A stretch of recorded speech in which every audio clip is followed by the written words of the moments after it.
Okay. I've been here at NYU for the last decade and more, and I've also been working along with the Cancer Center for the last probably 10 to 11 years. I've been working with those that have undergone cancer treatments along the continuum, both during cancer as well as after cancer treatments, as well as far after cancer treatments. And so I'm happy to talk about the importance of exercise, the importance of physical activity. My goals for discussion today is really to help to provide a good case for the use of physical activity and exercise, why it's so important for us, and even more so, giving information on why it has become really a pillar in the treatment of cancer, and how it has become really an important aspect of survivorship as well as cancer treatment. So again, my name is Amanda. I'm a physical therapist in our specialty program. So previously that program may have been women's health or women's and men's health, and it has undergone a name change to now include specialty program. And the reason for that is because we have, a different variety of treatments that we offer, including cancer rehabilitation, as well as other things like lymphedema, which also happens to be within that oncology section, but also treated within our specialty program. All right, so we'll advance to the next slide, which is just my course objectives for today. I want to talk about briefly cancer treatments, the side effects that can occur from those cancer treatments, this discussion about sedentary lifestyle, and how over the last several years and several decades, the medical community has sort of looked into sedentary lifestyle and how it can affect the larger population, but also how it is affecting now cancer survivorship. I'm going to outline exercise guidelines that are recommended for cancer survivorship. And again, my hope is to give good information on, if you're not physically active now, some easy ways that you can get started into an exercise program. As we know, cancer of all different kinds can involve either some surgery, multiple surgeries, the use of chemotherapy, which can be either oral or IV, the use of radiation, which can be either internal or external, as well as hormone therapy. And the combination of all these treatments can have not only what we consider to be side effects in the immediate period of time, but can also be in the long term, as well as what we call late effects, meaning that they can last for several weeks, they can last for several months, they can also last for several years, and even develop several years later. And when we identify what those side effects are, as we will in the next few slides, it's something that, as you all may have experienced, can really stay with you. It may not end when chemotherapy is over or when radiation is over. And as part of your healthcare team, we are sort of looking for what are these effects and when are they showing up? Because of course, addressing things earlier is always recommended compared to years and years down the line. So as we go through some of these side effects that are kind of understood and well known based on different kinds of chemotherapy treatments or different kinds of hormone therapy treatments, your healthcare providers are really looking out for certain things to be addressed sooner rather than later. So let's go ahead and look at some of these side effects. I'll start by saying that very broadly, most and all of our body systems are affected by the treatment of chemotherapy and or radiation. So go ahead and click forward here. We have multiple body systems. We have our cardiovascular system, which can be affected by chemotherapy and can be affected by radiation when it occurs over the front of the chest. That can, by extension, affect our circulation. It can also affect breathing patterns, the ability to take deep breaths, and that can affect our ability to exert energy, to go upstairs, to perform long activities. Our nervous system, so in particular, I'm thinking of things like the numbness and tingling that can be experienced, or the peripheral neuropathy. The endocrine system, our body's ability to break down the nutrients that we are taking in. Of course, the musculoskeletal system, how our muscles, our joints can be affected by that. Specifically, let's say with hormone therapy, how joint achiness and soreness can occur. Gastrointestinal system, how we are able to digest our food, right? So all of these systems are affected and can be affected, not just in the immediate period, but in the long term. And why is that important? Because as many of you know, it can affect things like your muscle strength. And we can go ahead and click through here because we can see that chemotherapy and radiation treatments most notably can increase fatigue or the feeling of tiredness as it occurs on a daily basis or on a regular basis. Go ahead and click through again. So there's this increase in fatigue, an increase in the experience of nausea. There's typically an increase in pain of a particular location or elsewhere. That may cause us to be more sedentary, not be as physically active, and therefore we can have an increase in fat mass, an increase in body weight. As a result, what we see is that there's a decline. Go ahead and click through one more time just to show my little animation, another downward arrow, right? So because we might be more sedentary, we have this reduced muscle strength, we have reduced muscle endurance and cardiovascular endurance, reduced bone mass. And why is that important? Because when we are not upright, when we're not physically active, our bony structure can become more fragile. And as a result of that, there can also be a risk of fracture. By the way, this can also occur as a result of certain chemotherapy treatments as well. In addition to that, we also see reduced lean body mass. What's listed below, again, that peripheral neuropathy. If we are experiencing pain for a long period of time, we are not being active, we're not being socially active, we're not seeing our family and friends, the psychological effects can also occur. And specifically when we talk about pelvic cancers with things like prostate cancer and with genital urinary cancers for females, there can be things like urinary incontinence, fecal incontinence, erectile dysfunction, which even further can affect our overall well-being.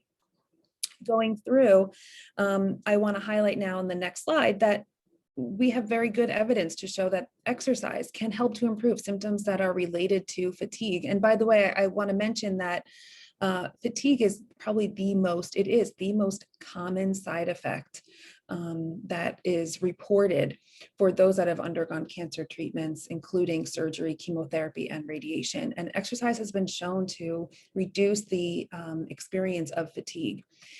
To reduce the experience of pain. Of course, exercise can improve muscle strength, endurance, everything that we see listed here on the left, same list that was on the previous slide. In addition to that, exercise can help to reduce anxiety. It has been shown to help improve self-esteem.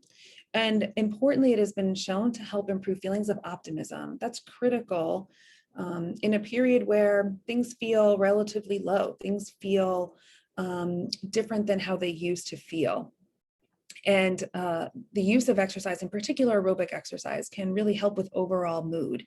Again, I want to stress the importance of cancer-related fatigue and how exercise can help with managing some of those symptoms. And also this idea of quality of life, which we might call something like satisfaction, right? Our feeling of satisfaction, happiness with our daily life. Has also been shown to improve with the use of exercise. And I want to make a further argument that going beyond quality of life, sort of newer research is really identifying that the use of exercise is not only important in improving quality of life, but also in helping with survival rates. And that's what I'm hoping to kind of introduce today as well.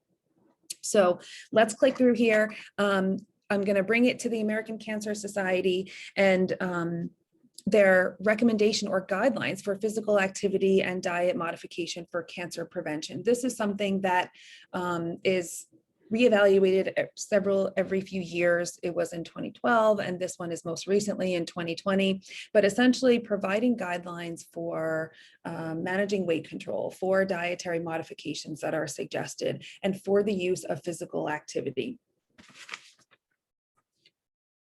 if we were to break down exactly what is physical activity, sometimes we can use this phrase of usual activities, our usual activities or our intentional activities.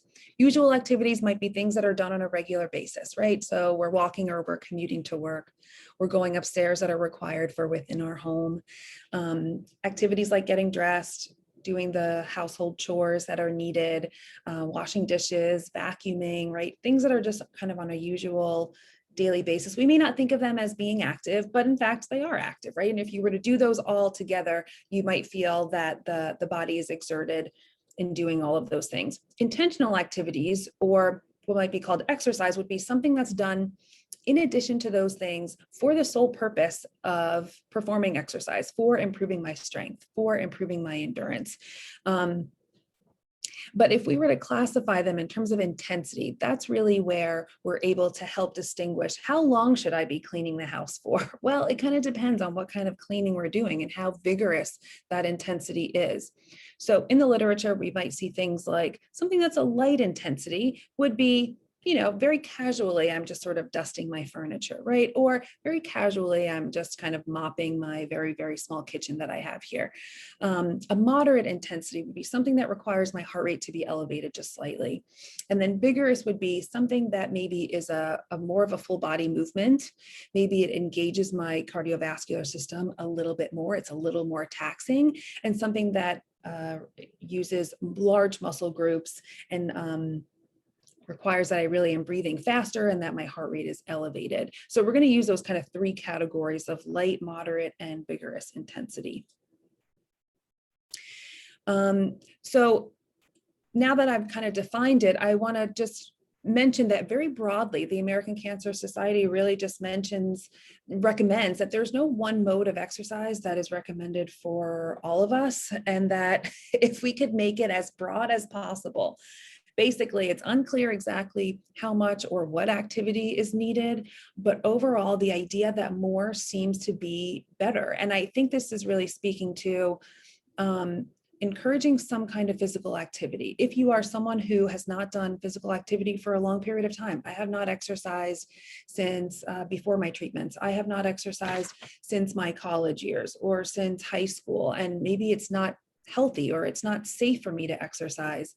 I think that's really what they're trying to identify here, which is that even if you have very little physical activity at present time, doing a little bit more is going to be better than doing none at all. And further, that the risk in starting an exercise program is really very low for many individuals. So very broadly, more seems to be better. And if we further click through, as we're looking at that intensity, it has also been shown that more vigorous activity may also be more helpful than less vigorous activity. And that's not to say that your starting should be at a vigorous intensity. On the contrary, I'm going to share that starting with anything at all, even if it's very low intensity, has been shown to be helpful and can help with improving many of those symptoms that we discussed earlier. But that a goal of working up to a more vigorous intensity is also safe for us to do. So let's go ahead and click through. I want to talk about sedentary lifestyle. This particular study was looking at the trends in sedentary behavior over the last several years in our US population between 2001 and 2016. And what they found is that those that had a more sedentary lifestyle had an increased risk of obesity, cardiovascular disease, cancer, diabetes, as well as all-cause mortality. So it was a fairly large study. And when they looked at how much time we were actually sitting, what they found was that 65% of adults spent greater than 2 hours per day in a sedentary position. But what's interesting is that now, in this day and age of technology, of smartphones, of working from home, that in addition to, let's say, an 8-hour day, where if we are working, we're sitting for, let's say, 8 to 9, 10 hours a day, that even beyond that, most people are spending at least 2 hours at home, either in front of a television or in front of their own personal computer screen. And that 13 to 25% of adults are spending 3 or more hours, right? So if we're working, right? We're working maybe 8 hours, we're working at a computer, we're sitting for a period of time. And then more so now than ever before, when we go home, we're spending more time sitting down than we are being active. And those amount of hours does have an effect on our overall well-being. I want to make sure that I mention, of course, these occurred before COVID, right? Before we had a lifestyle that required us to be at home more, and of course, increased working from home and more sedentary lifestyle that we've experienced over the last couple of years. Okay, going through again, this next one here is really questioning, does exercising, so we can go ahead and click through, Rachel, to the next one. Right, I'm sorry, go back one. Okay, so let's look at if we are sedentary for 8 hours a day, and then I go and exercise for a period of time, does that help me to counteract against my increased risk of all those diseases that I just mentioned before? And essentially what this study found was that, yes, high levels of moderate intensity exercise between 60 and 75 minutes does help to eliminate the increased risk of mortality associated with those diseases. So in looking at this and in discussing previously that cancer-related treatments can affect both current as well as long and late term, meaning months and years down the line, we want to also identify that things like muscle strength, things like endurance, these are side effects that can be addressed with the use of exercise, either with a healthcare professional or even if it's as simple as getting started on your own. Overall, from this study, go ahead and click through. What they found was that the findings indicate that increased sitting is associated with increased all-cause mortality, and the magnitude of increased risk with increased sitting time is mitigated in physically active people. So those that engaged in vigorous activity for 60 to 75 minutes, they did mitigate their risk of all-cause mortality. So overall, what we can gain from those two studies is really the overall suggestion that we limit our sitting. Go ahead and click through, and I just want to briefly go through ways that we can help to limit our sitting. So spending less time in front of the TV, or getting up during breaks as we're able to, or using a treadmill or bicycle if we have that available to us, using the stairs if we're able to, getting onto some kind of an exercise routine, maybe with a friend or with a coworker during our lunchtime, maybe taking phone calls in a standing position, maybe going on walking meetings that people may have. I also want to mention that the irony of the situation where we're all kind of sitting and we're able to participate in this discussion about limiting our sitting, right? So I'm using this time to really just sort of bring light to the idea that technology has helped us in many, many ways. We may not have been all able to get together the way that we are today. But in looking at our overall lifestyle, there are ways that we can help to reduce our sitting, because it has been shown to be detrimental to us in both the micro as well as the macro effect on our body system. Okay. Clicking through even further, there was an initiative by the American College of Sports Medicine called Exercise is Medicine. And their sole purpose was to make a case for and to deliver important information that the use of exercise is a pillar in the treatment of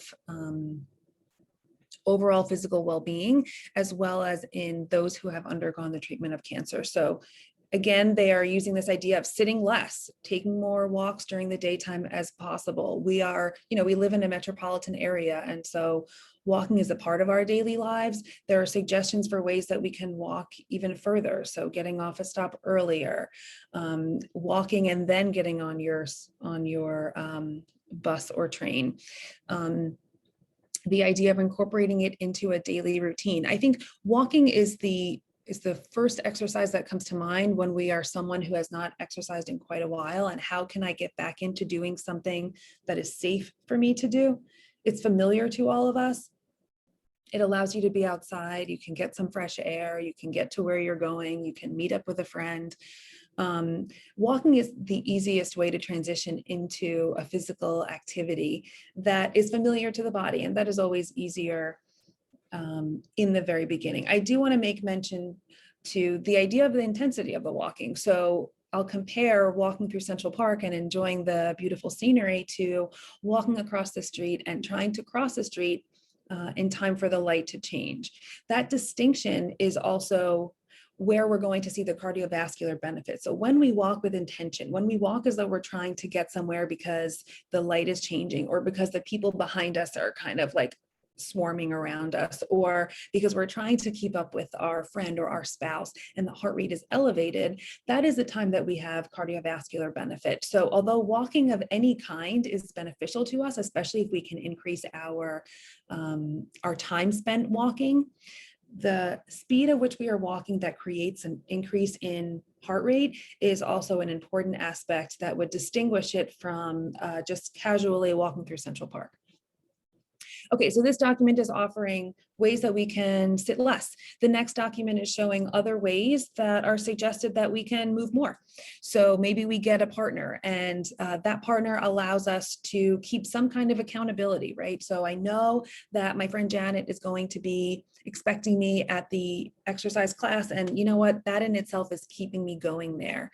I've now shared with many of my friends and family members that I've started this new exercise routine, and because I know they're going to ask me about it, that in itself is going to help keep me more adherent. These things, although they seem very simple, are actually proven to help improve our ability to stay focused on what our goals are, right? It's not surprising that one of the main ways that physical therapy is beneficial is because those that are coming to see me know that I'm going to say, hi, how did things go? How were your exercises that I showed you to do last week, right?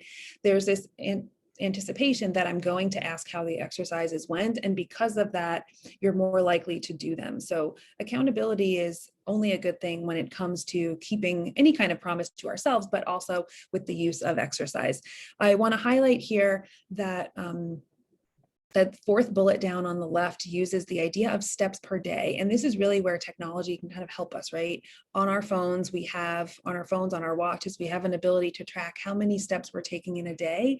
And so that can also be a fun way to just sort of see how active you are, compare it day to day, week to week. What is the goal that we're looking for? Well, if you're only walking a certain amount on a regular basis, being able to increase that a certain percentage. For the general population, we're looking at something like 7,000 to 9,000 steps a day. And when there are days that you're running around doing different errands, you might be surprised at seeing, wow, it looks like I took 10,000 steps a day. It looks like I took 11,000 steps a day. And that can be a fun way to sort of just keep up with yourself. Okay, go ahead and click through. The last thing here is a document on balance. This in particular is important because as we talk about that peripheral neuropathy that can occur either in the hand, fingers, or in the feet, that balance is something that can be affected by that. And improving balance has also been shown to help with managing the symptoms related to that peripheral neuropathy. So simple ways of working on balance at home, standing either with feet together in a narrow stance or standing on one leg, of course, in front of something like a countertop or a table so that your safety is ensured. Can you stand on that one leg for 10 seconds? Can you stand on the leg for 30 seconds? Can you work up to a minute, right? That giving your feet the ability to work in and out, giving not only the ankle, but the hip, as well as your trunk, as well as your vestibular system or your balance system, and the ability to practice over time helps to improve your safety and can help with, and does help with reducing risk of falls. Working on your posture, maybe by standing up against the wall, trying to get as tall as possible. That's a nice, simple way of working on overall balance. Heel raises, toe raises, calf strengthening exercises, very important, helps with circulation as well, but can also be helpful for improving balance, which again, if we have acquired a more sedentary lifestyle, things like working on balance is crucial because can help to improve our confidence when we're upright, when we're walking across the street and changing speed, when we're turning quickly, when we have to change our speed, when we have to navigate within our community, there is a fear that can occur when we are sedentary for a long period of time. And being able to work on these things helps to improve our confidence and can keep us more active. All right, we'll go forward here. I wanted to mention that there's this idea that exercise can actually help with the improvement of how treatments are affecting our body and how actually it can help with our overall survival. There are some theories as to how that can be made possible.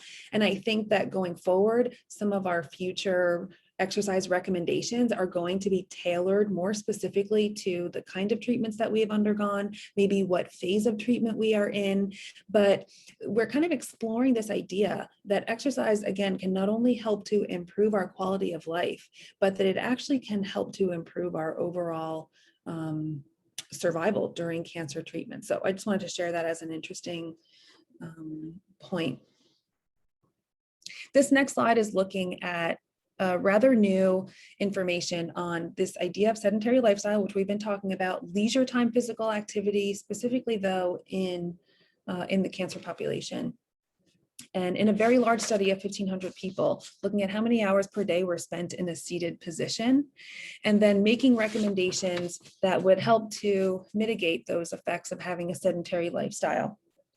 And what they found was that US cancer survivors, the combination of prolonged sitting with a lack of physical activity was highly prevalent and associated with the highest risk of death from all causes and cancer related. So again, very large study making an argument for the use of physical activity as part of our lifestyle change, truly. And I think the idea of using exercise as not just something that's done for a period of time and then I no longer am physically active. So maybe I did a particular exercise routine for 8 weeks, for 12 weeks, and then I kind of let it go.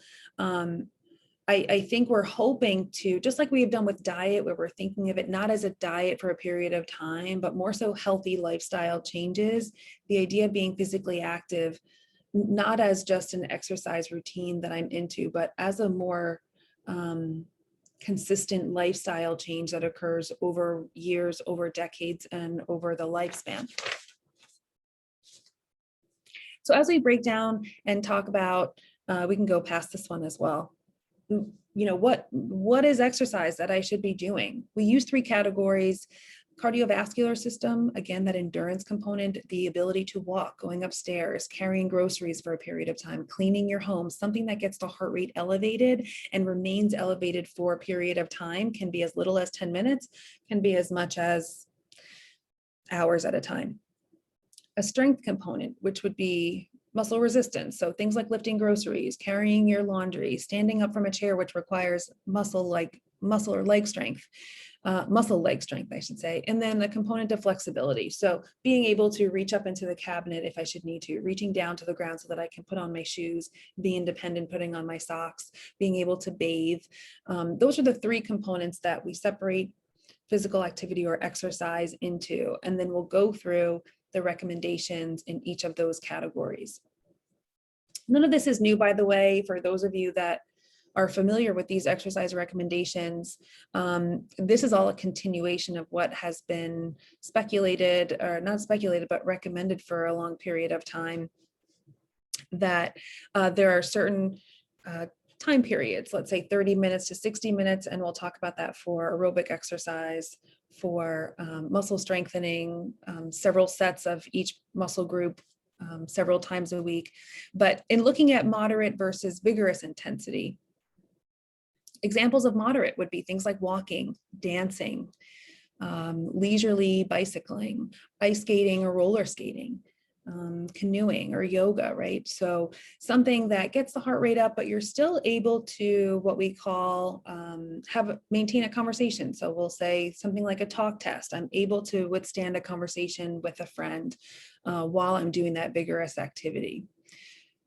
Something more vigorous would be consider jogging or running, right? Maybe I'm sprinting, I'm on a bicycle, but I'm going very, very fast, or I'm doing aerobic dancing, but it's rather vigorous, and it's, let's say, a step class that really gets my heart rate up.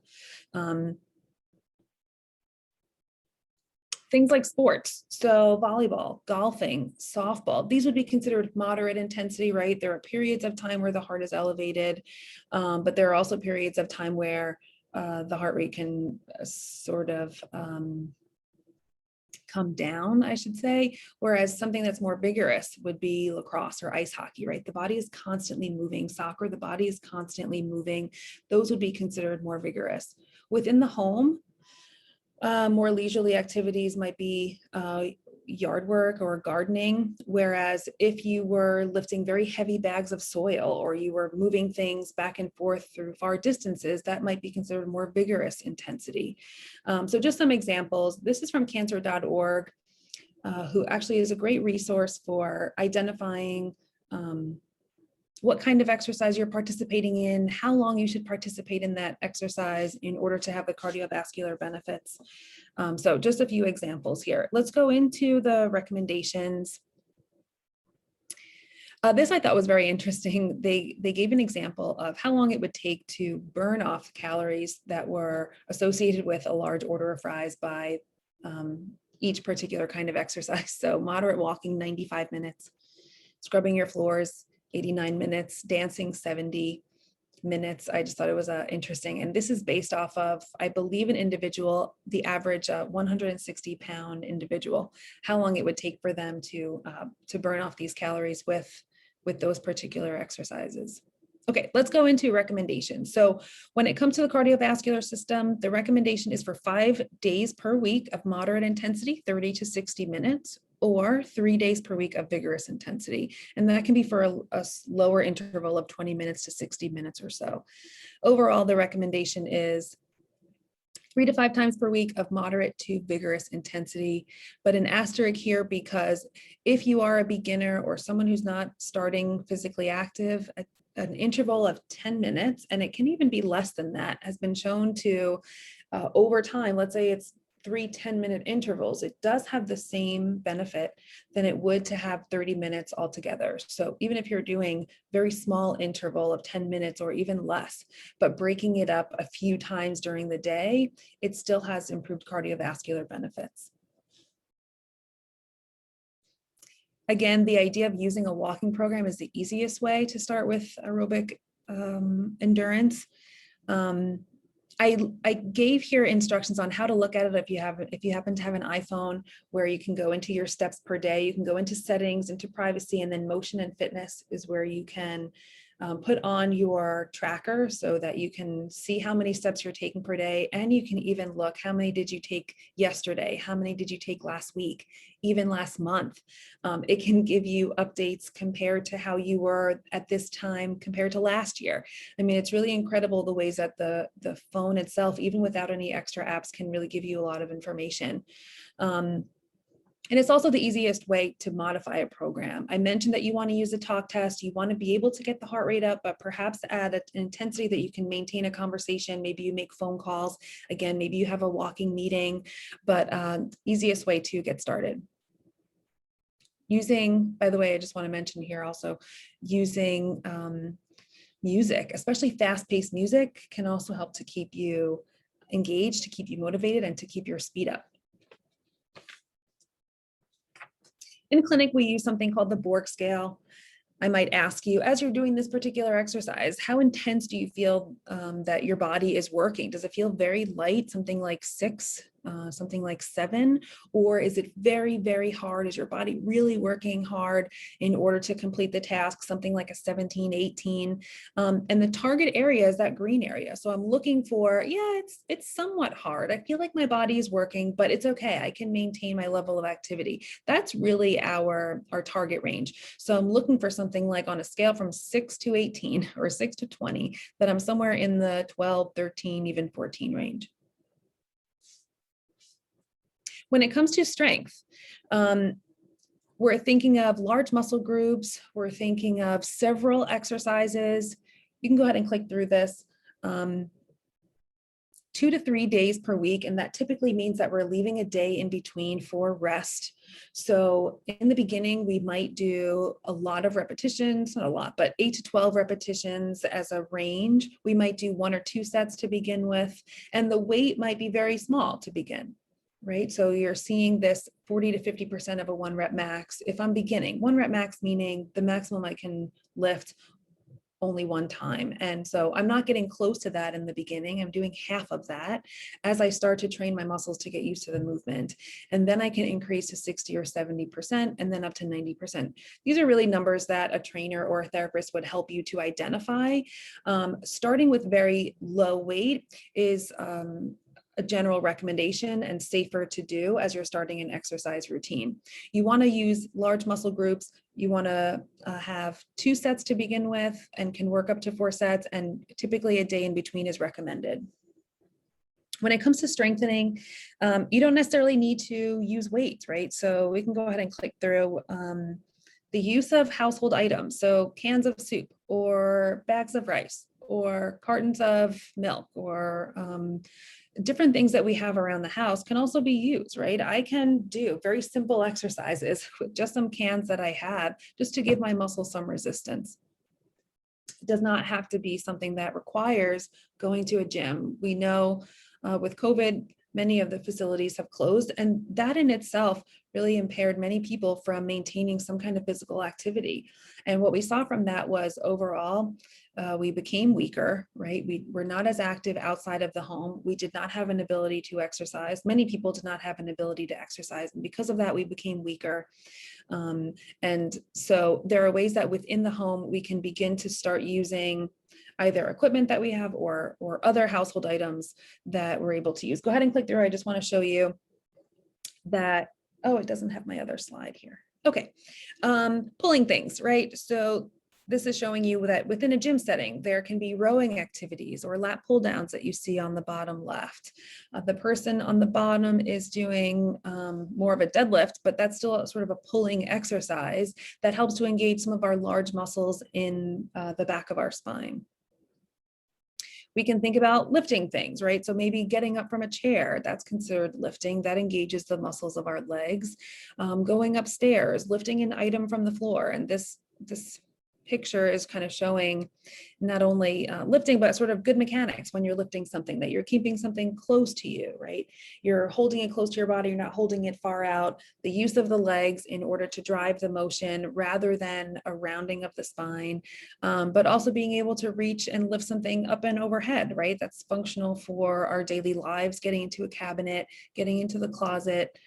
We can put things very simply by saying we want to lift some things and we want to practice pulling some things. Okay, we'll click through here. Oh, here's my slide. Just showing the use of a can of soup as being approximately 1 pound, the use of a carton of milk being approximately 2 pounds, a bag of rice, approximately 3 pounds, right? So there are ways that we can use even what we have at home. I want to outline just a sample of what a strength program might look like. So week 1 or week 2 might be very light, and I'm doing just 1 set of maybe 10 to 12 repetitions, nice and easy. I'm not really looking to get to failure or looking to strain any body part. I'm really just getting into the routine, and I might go ahead and increase my number of repetitions. In week number 3 or 4, I'm doing now 10 or 12 repetitions, but I'm doing 2 or 3 sets of them. In week 5 or 6, I might be doing 3 sets, and now I'm going up in the weight. So now I may be doing less reps as I've increased the resistance. Going forward, if I'm looking at weeks 7 and 8, I'm doing 2 to 4 sets. And because I'm doing slightly heavier weight now, I might be doing less repetition. So this is just one sort of framework for what an exercise routine might look like when I'm working on muscle strength.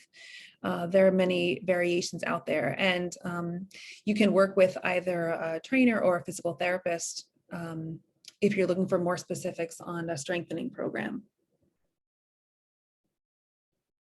Okay, when it comes to flexibility, the recommendation is for 2 to 3 days per week for large muscle groups. In general, prolonged or static stretching, which is holding a position for 10 to 30 seconds, is recommended.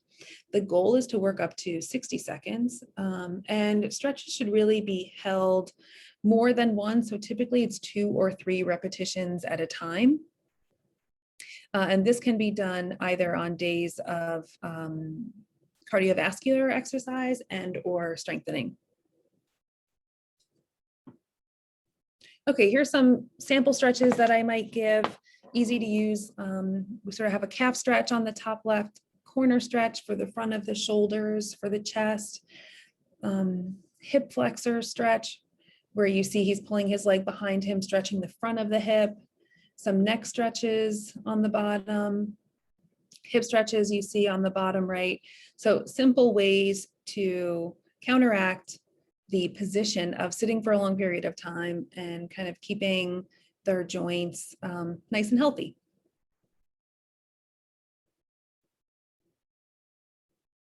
Okay. I love to do this lecture in person so that I can kind of get a sense of where people are in terms of their level of physical activity. So I don't know how many of you are exercising currently. I hope many of you are, but if you aren't, I want to talk about if you were to start an exercise routine, what would be the easiest way for you to do that? And Rachel, just let me know how I'm doing with time, if we need to speed up, if we need to slow down. Please okay. let me know. Will do. Okay. You're doing good. Okay. So when we talk about starting an exercise program, if you have not been active, you can speak with your doctor and let them know. I hope that your doctor is even asking you, right? It should become part of a routine. And I think many doctors are, or I think the goal is that that will become part of a daily routine. Oh, okay. So you have such and such in a medical history and you do such and such on a daily basis. It sounds like you sit for a period of time for work. It sounds like maybe you also sit at home. Wow, it looks like you're sitting for about 8 hours a day. We know that adding exercise to your routine will make you healthier. So I hope that it's a discussion that you have with your doctor. But in any case, speaking with a doctor about starting an exercise routine before getting started is usually helpful. Of course, speaking with a physical therapist, personal trainer. I want to mention that the American College of Sports Medicine also has what they call a cancer exercise trainer. So someone who's also trained, in cancer treatments and can help you either during and after. So these are all different professionals that can help you when it comes to assembling an exercise routine that works for you.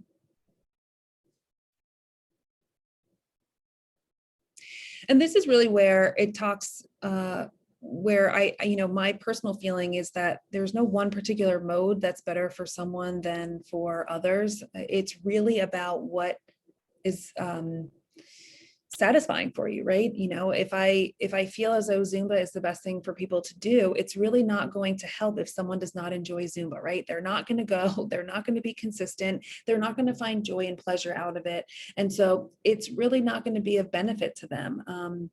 The options for exercise are endless, right? It's kind of like food, right? Like no one would be like, well, I don't like food. So like, I just don't eat food that much, right? It's sort of like saying that when it comes to exercise, you can't really say I don't like exercise because there's endless options for what kind of exercise can be done. Maybe it's a dance class because the music is motivating, or it's a class because I like to be social. I like to have my friends around. It's motivating to me. Or I really like to do things that are kind of on my own, that it's really just about me, and my progress and no one else is distracting me. I think, there are hard parts about exercise. And the best thing that we can do is find something that we enjoy. There are other factors that help improve adherence. Having some kind of a goal typically helps to keep us engaged. So I know I'm signing up for a 10K that I'm going to be doing. I know my family is going on our vacation and I want to be in good shape for that. I want to be able to keep up with my family or my friends. I also know that sometimes a very low bar is really what needs to be used in order to keep us consistent, right? I'm not exercising at all. And so my goal is I'm going to exercise one time this week. I'm just going to make myself go one time. And that's how I'm going to start my routine. And then once that becomes more consistent, then I'll think about what the next step is. And that next step might be 2 or 3 days that week, but it has to be a really small goal of, something like one time a week. There was a period where, just to share personally, I was not able to exercise. It was really something that, and I love exercise, but it wasn't something I was able to get myself to do. And ultimately, just saying to myself, it's going to be 30 minutes. That's it. I'm just going to make myself do the 30 minutes that I need. I'm going to meet my goal. And that's really it. And that is what kept me, or what got me to be able to just start working. So a small goal is sometimes what's needed, and then it can always be built on. Okay, going forward. Physical therapy has an important role here. So we know that in the immediate period, let's say after surgery, there are many other factors. There's surgery that has been done. There is significant pain. Maybe there's some scar adhesions. Maybe there's a feeling of heaviness or fullness, which would be symptoms related to lymphedema. These are times when really physical therapy plays a very important role. And the referral can be in the immediate period, but it can also be months, weeks, it can be years down the line that maybe your doctor suggests that the use of physical therapy can be helpful for you, because really working one-on-one with someone to identify some of these issues, to address them in a way that helps you to feel more confident in them, then transitioning into some kind of a community where you're working with a trainer or where you're going back to a gym setting, that's really where physical therapy can help the most. So it's an option that I know that you are all familiar with, and know that the door is always open in the future if that is something that you're interested in. Going back to the exercise routine, so you want to think about services that you have access to. Maybe the place that you live does have a facility and you have a gym with certain equipment. That's going to help influence what exercises are going to be available to you. Maybe you live next door to a track, and so that's something that will help to keep you more consistent. Maybe your building has a pool. Resistance bands are super easy to travel with, so maybe you don't have a lot of space, but you can use bands in the place that you live. Or maybe a family member has free weights that they're trying to get rid of, and that's something that you can take advantage of. You want to have, simple things like loose fitting clothing. You want to be comfortable. You want to have access to water as your body needs it in order to replenish what it's burning. You don't want to become dehydrated, especially as we get into the warmer months and the hotter months in the summer. I love having this discussion in the springtime because it's always so exciting to think about all the things that we can do outside now, right? So feeling the sunshine, having the fresh air, being more active, being outside, it's motivating in itself, right? That we can be more physically active outside. I also like to just encourage you to mix it up. So we can get very bored of a particular exercise routine that we might stay in for a period of time, and then I get bored of it, and so I don't really want to go as often. And that's where we can maybe try something else. I have a friend who does pickleball. I'm going to try doing pickleball with them. I have a nephew or a niece who does this particular exercise. I'm going to take advantage of them. I'm going to go and observe. I'm going to go watch. Maybe I'll participate. Keep it fun. It doesn't have to be so regimented, and it shouldn't be. Our bodies are physical beings, and the more active we are, the better we are for it in a safe way. Okay, again, as you're starting an exercise routine, you're thinking about the equipment that you have. We're thinking about our heart rate, which now we can find either on our phones, we can get it on our watch. There is a target range that we're looking for. We want to stay in that particular threshold. There's a formula for finding your target heart rate, and you want to stay within a particular threshold in order to gain the cardiovascular benefits of it. Simple things like, how many push-ups can I do for a period of time? And by the way, I'll back up in saying that push-ups can be hard to do if you haven't done them in quite a long time. So wall push-ups are a good modification. Maybe I can do a set of 5, or maybe I can do a set of 10 push-ups in a row.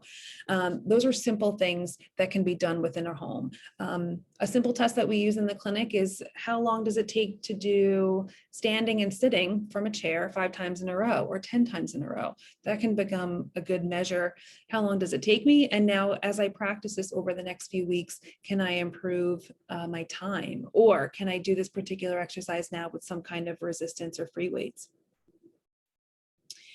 Other things I've mentioned already, using personal goals, it has to be important to you, right? It's not important, what your therapist's goals are necessarily, what your trainer's goals are. It really has to be something that's important to you, because that's what's going to help to keep you motivated. Typically, a goal is going to be for several times a week and for a period of weeks, right? I always like to remind people that muscle strengthening in particular, it takes several weeks to build, right? We don't just do one bicep curl and then our biceps are stronger by the next day. That it does take consistent exercise for several weeks in order for us to see improvements in muscle strength.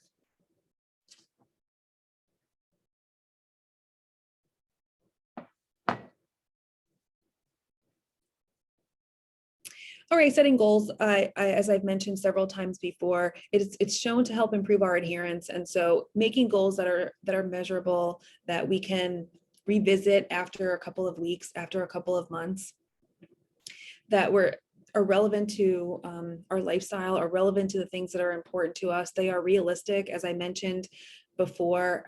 We wouldn't set a goal to run a marathon and then not train at all and then try to run the 26 miles, right? It really has to be something that's realistic. So I'm working toward every month or so, I'm increasing in my amount of miles, and that can be related to any particular activity.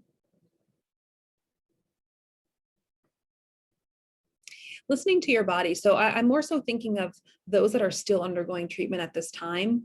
The idea that there are going to be days that maybe feel not so great and days that feel much better. And important to remember that it's safe to do exercise on any day, but when there are days that your body really feels really depleted, it is also okay to rest on those particular days, and days that your body feels better, it's okay to exercise on those days. So listening to your body when it needs a rest, it's time to rest. When it needs hydration, when it needs a drink, it is important to do that. It's really not a matter of pushing through something because I have to get to 30 minutes, because that's what Amanda said the recommendation is. That very well may be the recommendation, but listening to your body is the most important thing that you can do. And the more you exercise, the more you get familiar with how your body feels during exercise, the better you'll be able to understand when it's time to take a break and when it's okay to push yourself.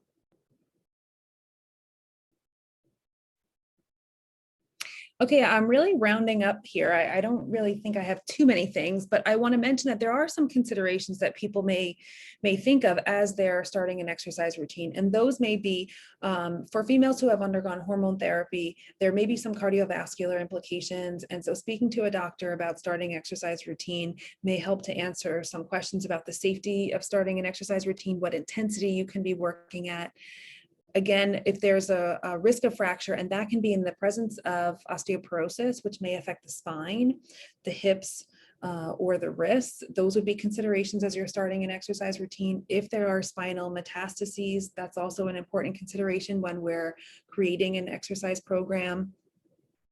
The risk of infection, which typically would be with an opening of the skin.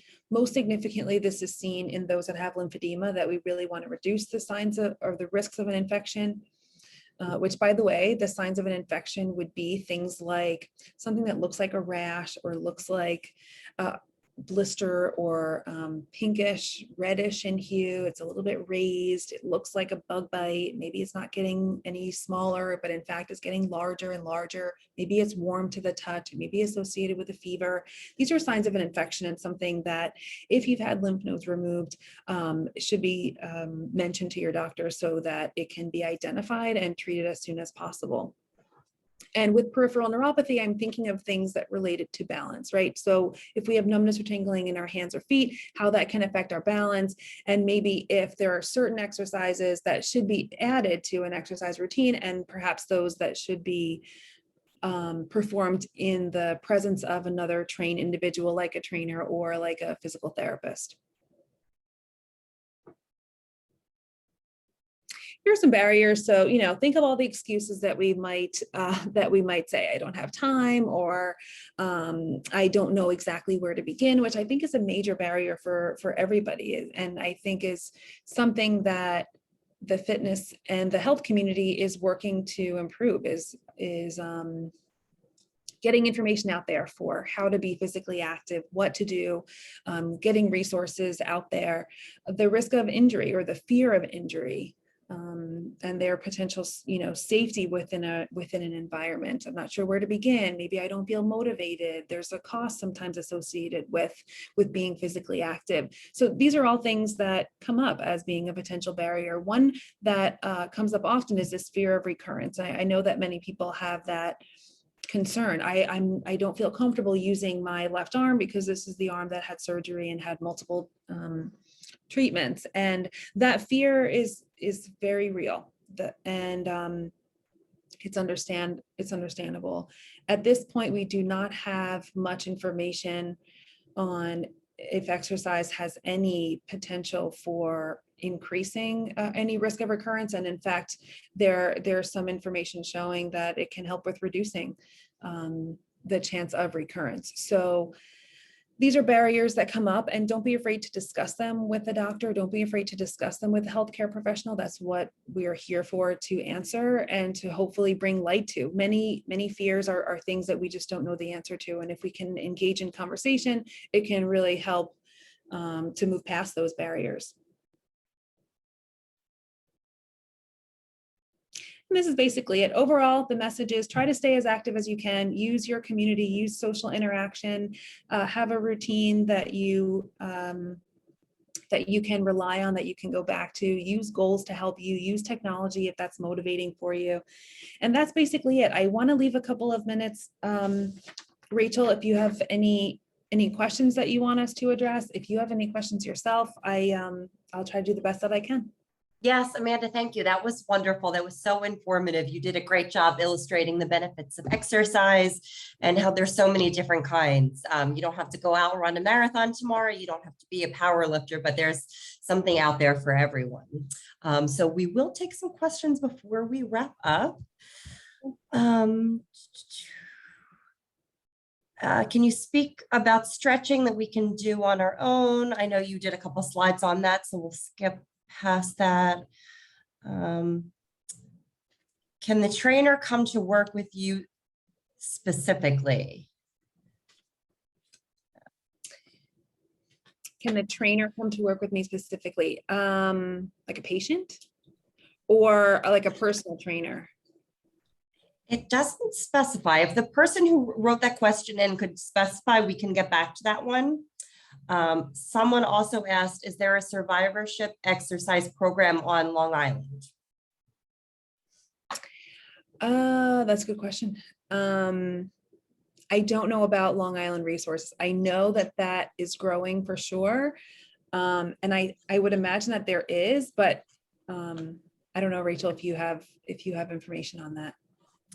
I don't, but the person who asked that, if you email me after the program at cancer events at nyulangone.org, we can help give you the right information for that. And let me just see if there's anything else. I want to mention that Amanda Bontempo wrote something very important, which is the physiatrist that we have at NYU, Dr. Sokoloff, is a wonderful physiatrist who very active in that exercise is medicine that I mentioned earlier. He's sort of a big supporter of the use of physical therapy, the use of exercise along the continuum. Many of you are familiar with him. And I just want to sort of mention him. And for those of you that see Dr. Sokoloff, ask him about exercise, discuss any concerns or questions that you have, and speak to him about using physical therapy if you feel like that's the best step for you in order to remain physically active. Okay, and last question, someone asked if this recording will be shared with attendees. Yes, we did record this tonight, so we can definitely send it out to all the attendees. And I know there are some people who weren't able to make it tonight, so we will also post this footage to our Facebook page, our YouTube page as well, so anyone can catch up. And it looks like that is everything. So with that being said, Amanda, thank you so very much for speaking tonight. We always appreciate having you. It's always very informative. And thank you to everyone for tuning in. We'll see you next time. Bye. Thank you. Bye.